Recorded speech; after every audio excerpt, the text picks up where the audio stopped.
Hello good morning friend. चलिए आज मैं स्टार्ट करता हूँ concept of basic electric circuit के, ठीक है, कुछ रिव्यू क्वेश्चन। और इसमें मैं मैंने बहुत ही सिंपल क्वेश्चन चूज किया हूँ, ठीक है। जो भी चैप्टर में दी हुई थी वो मैं बता रहा हूँ और ये बहुत ही सिंपल क्वेश्चन है। मेरे एक वीडियो है summary of basic concept of electrical circuit पे, आप वो वीडियो देख लो और ये सारी प्रॉब्लम आपसे बन जाएगी, ठीक है। चलिए मैं सबसे पहले क्वेश्चन नंबर 1.1 स्टार्ट करता हूँ। इसमें लिखा हुआ है 1 milli volt is 1 millionth of a volt. That means कि 1 मिली वोल्ट जो इक्वल होती है मिली वोल्ट। मिली मतलब होता है, आप तो जानते हैं, मिली मतलब होता है 10⁻³ ठीक है।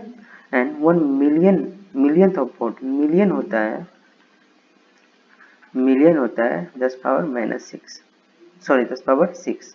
अब देखिए क्या 1 milli volt is 1 million of 1 millionth क्या होगा, 1 मिलियंथ हो जाएगा 1/10⁻⁶, दैट मीन्स 1 10⁻⁻⁶, है ना। और यहाँ कह रहा है 1 milli volt is 1 millionth of a volt, that means 10⁻³ is equal to 10⁻⁶। ये तो बिल्कुल ही गलत है, ठीक है ना, गलत है।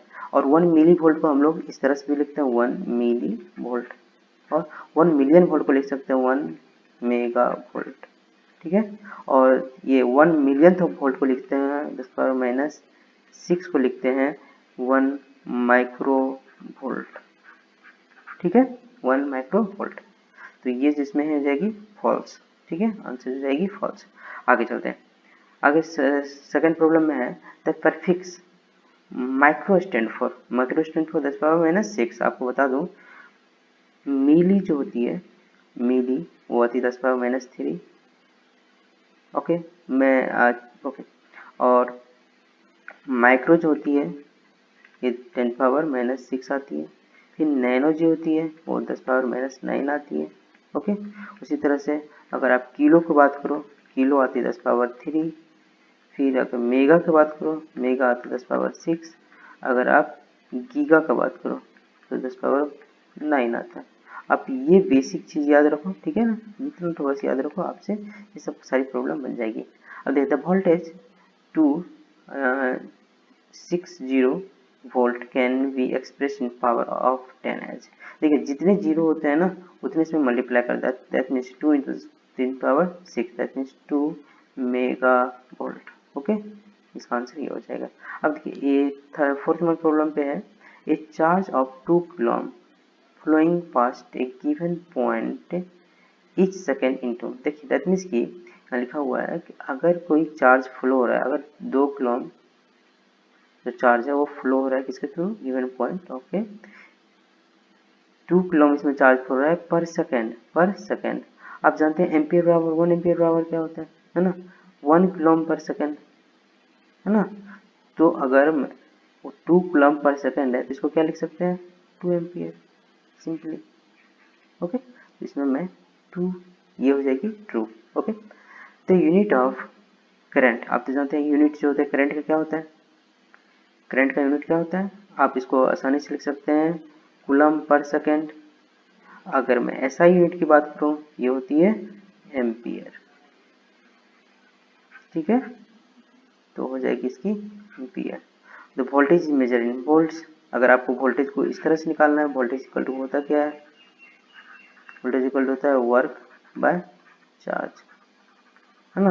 दैट मीन्स की joule by coulomb, joule by coulomb, ये हुआ इसका ऐसा यूनिट। अगर मैं मेजर करने की बात करूँ या दैट मीन्स की एसआई यूनिट की बात करूँ, एसआई यूनिट जो होता है इसका होता है वोल्ट्स, ठीक है, वोल्ट होता है, ये हो जाएगी वोल्ट्स, ओके। अब देखिए आगे है ए 4 ampere current charging A dielectric material will accumulate a charge of 24 coulomb 24 coulomb after 6 second. That means कि अगर कोई डाइलेक्ट्रिक है, मान लीजिए कोई डाइलेक्ट्रिक है, ठीक है, उसमें जो है 4 एम्पियर करंट फ्लो हो रहा है, ठीक है, 4 एम्पियर करंट क्या हो रहा है, फ्लो हो रहा है, 4 एम्पियर। ओके, अब है एक्यूमुलेट, दैट मीन्स 6 सेकेंड बाद कितना उसमें चार्ज एक्यूमुलेट होगा, है ना। चार्ज इक्वल टू क्या होता है ना, करंट इनटू टाइम। तो करंट क्या है 4 और टाइम क्या है 6 यानी 24 कूलम, है ना। तो ये हो जाएगी Q इक्वल 24, दैट मीन्स कि ये सही है। अब देखिए the voltage across a 1.1 kilowatt toaster that produce a current of 10 ampere is, जैसे वोल्टेज हमको फाइंड करना है, वोल्टेज बराबर क्या होता है P इक्वल टू क्या होता है V इंटू आई, है ना, पावर इंटू बराबर करंट इंटू वोल्टेज।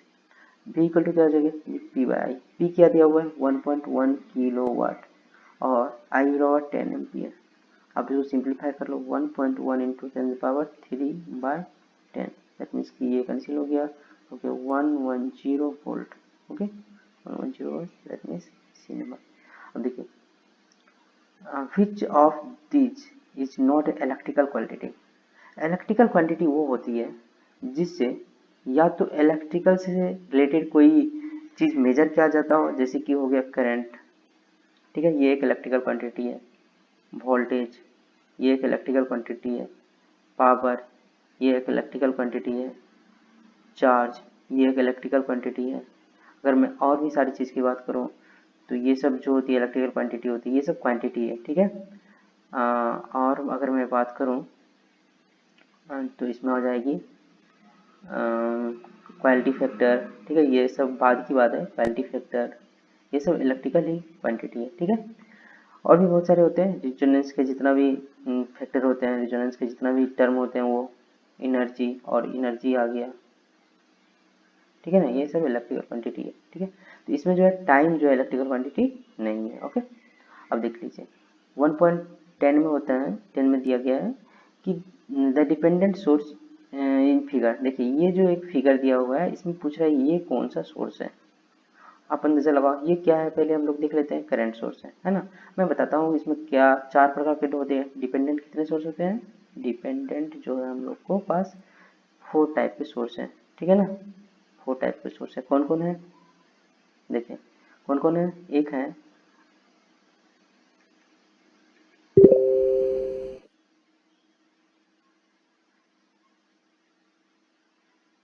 है जैसे मान लीजिए ये है ए वी नॉट, ठीक है ना, ये हो गया वोल्टेज कंट्रोल, क्योंकि वोल्टेज से कंट्रोल हो रहा है ना, वोल्टेज सोर्स, क्योंकि ये एक वोल्टेज सोर्स है ना।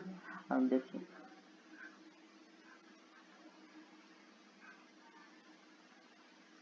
अगर मैं यहाँ बी आई नॉट दे दूँ ये हो जाएगी वोल्टेज कंट्रोल, ये वोल्टेज कंट्रोल किस चीज़ का कंट्रोल है, करंट कंट्रोल, तो करंट कंट्रोल वोल्टेज सोर्स, ये किस का सोर्स है, voltage source.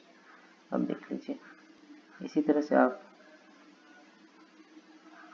C I not मान लीजिए, ठीक है, ये क्या क्या चीज़ का सोर्स है, करंट सोर्स है, किस चीज़ से करंट कंट्रोल है, करंट से, तो ये करंट कंट्रोल होगा यहाँ, करंट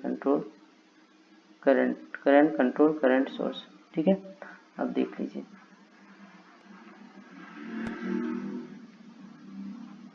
ये हो जाएगी करंट नहीं वोल्टेज कंट्रोल, है ना, वोल्टेज से कंट्रोल हो रहा है, वोल्टेज कंट्रोल करंट सोर्स, ठीक है। इसी तरह से 4 सोर्स होती है।